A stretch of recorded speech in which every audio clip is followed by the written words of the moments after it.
कोई साहब अस्सलाम वालेकुम। वालेकुम सलाम फयाज नाइक साहब। कोई साहब किस तरह देखते हैं कि ये जो मामला है अपना जो पाकिस्तान के निगरान सरकार और उसकी वज़ीर आज़म की सरबराही में जो एपेक्स कमेटी ने किया और उसमें ज़ाहिर है हमारे आर्मी चीफ भी बैठे हुए थे, तो ये फैसले का जो डायरेक्शन बताया जाता है कि वो शायद काकड़ साहब या उसकी काबीना से ज़्यादा ये हमारे अपना इदारों का फ़ैसला है,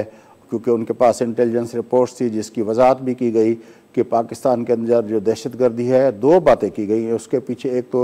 अफ़गान शहरी मुलविस है, दूसरा कहा गया था उसके पीछे रा है, यानी रा अफ़गान शहरियों को पाकिस्तान के ख़िलाफ़ इस्तेमाल कर रही है और पाकिस्तान के पास उसके सबूत हैं, और वो अगर उन गैर मुल्की तारकीन अपना अफ़गान पनाह अपना शहरियों को वापस करना चाहती है तो तीन तरह का रद्द-ए-अमल आया है। एक रद्द-ए-अमल तो वहाँ पे अफ़गानिस्तान की जो तालिबान रजीम है उसने रद्द-ए-अमल दिया है, दूसरी तरफ UNHCR की तरफ से रद्द-ए-अमल आया है, तीसरा पाकिस्तान के अंदर जो है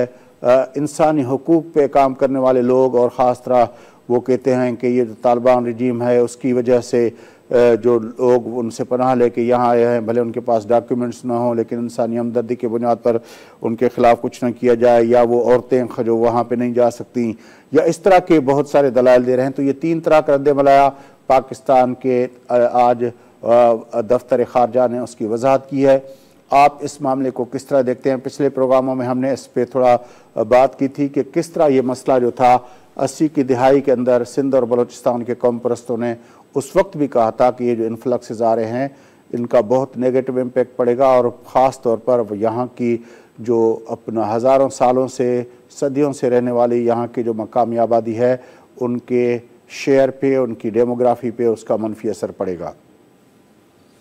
जनाब, ये मामला जो है उसी तरह बहुत अहम नौइयत का मामला है जिस तरह कोई 4-4.5 दहाइयाँ पहले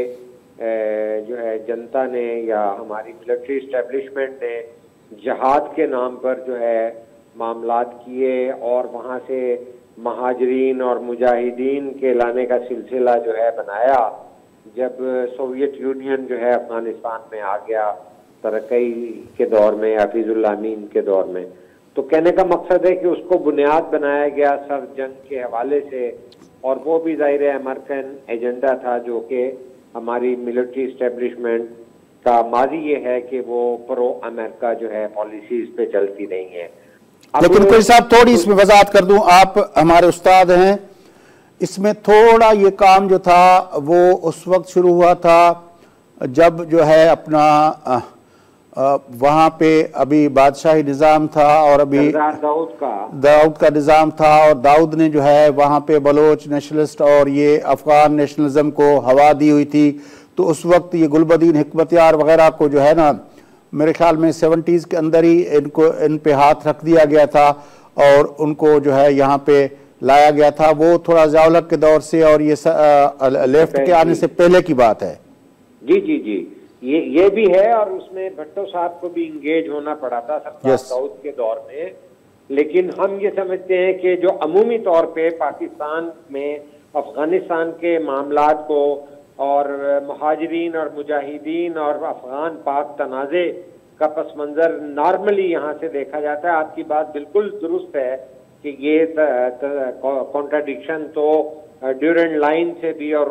हवालों से भी, प्रॉक्सी पहले शुरू हो चुकी थी 70s में भुट्टो साहब के दौर में, लेकिन उसको अपना एक्टिव वारफेयर जो है वो ज़िया-उल-हक ने वो किया, और वो अपने मफाद के लिए नहीं किया और उसका अपना फैसला भी नहीं था, वो तो अमेरिकन इंटरेस्ट के बुनियाद पे किया और उनकी मदद से किया और उनसे पैसे लेके किया। ये फर्क है।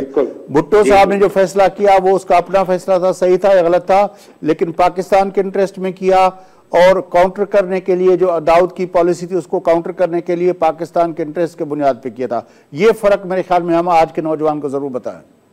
ठीक है, हाँ, लेकिन अब आगे बढ़ते हैं कि ये तो फर्क था,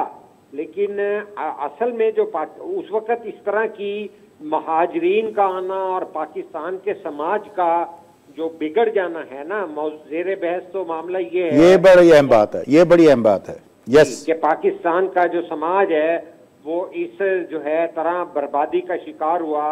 जिसमें कलाशनकोव कल्चर आया, मनशियात आई, और जो है चूंकि वो एक प्रॉक्सी वॉर थी जिसके अंदर one I open one I close की जो है पॉलिसी मुझे जर्मन ने बताई थी कि वो कहते थे कि हमने यूरोप के अंदर और खास तौर पे जर्मनी में ड्रग को जो है बैन किया हुआ है और सबसे ज्यादा तनख्वाहें कस्टम हुक्काम की बढ़ाई हैं, जबकि जर्मनों के मुताबिक जो मुझे बताते थे और वो कहते थे कि अमेरिका की one I open one I close की पॉलिसी है, क्योंकि उनका मुतमईन नजर ये है कि मुजाहिदीन जो हैं और उनके जो सहूलतकार हैं पैसा कमाएं, चाहे वो ड्रग में कमाएं, चाहे हीरोइन में कमाएं, चाहे वो असला में कमाएं, लेकिन सोवियत यूनियन के खिलाफ जो है जहाद जारी रहना चाहिए। तो उस सारी सूरत हाल के बाद मुजाहिदीन भर्ती किए गए, मदारस किए गए, दूसरे जो वारलॉर्ड थे वो यहाँ पर जो है दीगर मुजरिमाना काम करते रहे, स्मगलिंग समेत, ड्रग समेत, असला की फरोख्त समेत। तो मैंने खुद जाकर उन दिनों में वहाँ देखा कि जो सोवियत यूनियन की तरफ से तामीराती मसले सिलसिले में सरिया सीमेंट वगैरह अफगानिस्तान में आता था, वो पाकिस्तान स्मगल होके आता था पेशावर में, और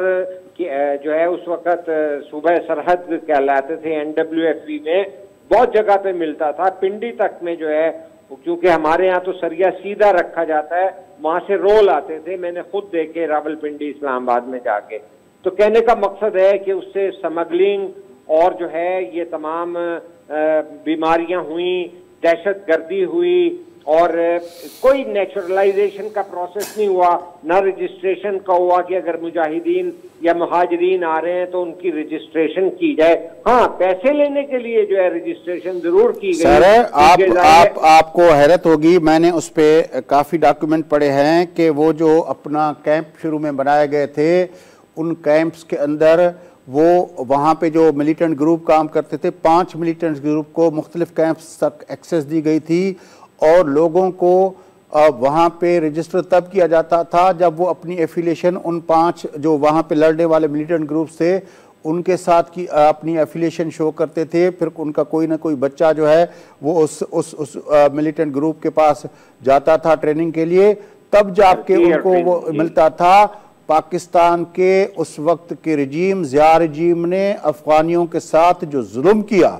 पैसे लेके जो अमेरिका की जंग में उन बेचारों के साथ जो जुल्म किया, और उनकी वो जो तारकी अपना पनाहगीर थे वो यहाँ पे पनाह लेने के लिए आए, लेकिन उनके साथ जिस तरह जुल्म हुआ जो पाकिस्तान के उस वक्त के रजीम ने किया, मेरे ख्याल में वो बड़ा दर्दनाक है कि उनको कहा गया कि आप यहाँ पे एक पुरअमन शहरी की तरह नहीं, आप उस जंग का हिस्सा बनेंगे तो आपको यहाँ पे पनाहगीर के तौर पर रजिस्टर किया जाएगा, फिर आपको रिफ्यूजी की जो सहूलत है फिर हम देंगे, अदरवाइज नहीं देंगे।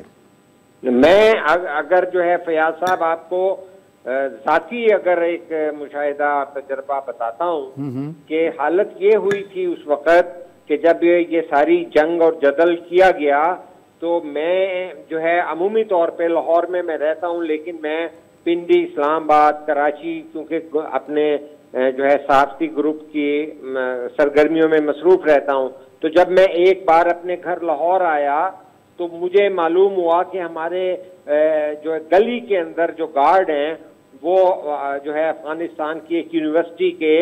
टीचर थे जो यहाँ पर 6,000 रुपए की तनख्वाह कर रहे थे। मैंने ये भी देखा कि अफगानिस्तान से आने वाली खवातीन का किस तरह इस्तेसाल हुआ,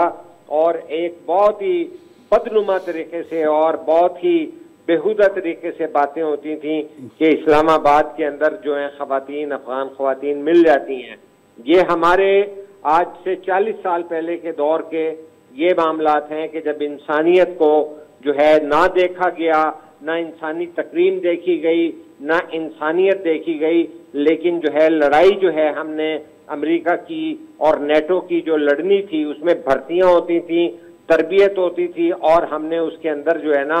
एक भरपूर हिस्सा दिया। और ट्रेनिंग सेंटर मैंने खुद देखे हैं, और मैंने बाद अज़ा भी 20 साल बाद देखे, जिस तरह शेख रशीद का जो है सर ट्रेनिंग सेंटर क्या आज तक, आज जो उस बेचारों को तो अपना जो अभी तो जाहिर है वो बन गए हैं, गफूर साहब जो है वो अपना उसका रैंक बढ़ गया है, लेकिन उस वक्त जो मेजर जनरल थे और उस ISPR के तर्जमान हुआ करते थे, DG ISPR हुआ करते थे, तो वो तो जिस तरह कहते थे कि PTM वाले जो हैं वो उनके हैं, उन बेचारों का कसूर ये है तो कि वो कहते थे कि हमारे इलाकों में लैंड माइन्स अभी तक बिछी हुई हैं। वो तो ये बात कह रहे थे ना, वो तो ये कहते हैं, और वहां पे बच्चों की कई टांगें उड़ जाती हैं, कई जिस्मानी आज़ा उड़ जाते हैं। और आसिफ गफूर साहब ने वाकईतन जो है बहुत ही आउट ऑफ प्रोपोर्शन जो है इल्जामात पश्तून उन नौजवानों के ऊपर लगाए जिन लोगों ने दहशतगर्दी के खिलाफ जो है कुर्बानियां दी, जिनके खानदानों को तालिबान दहशतगर्दों ने जो है निशाना बनाया।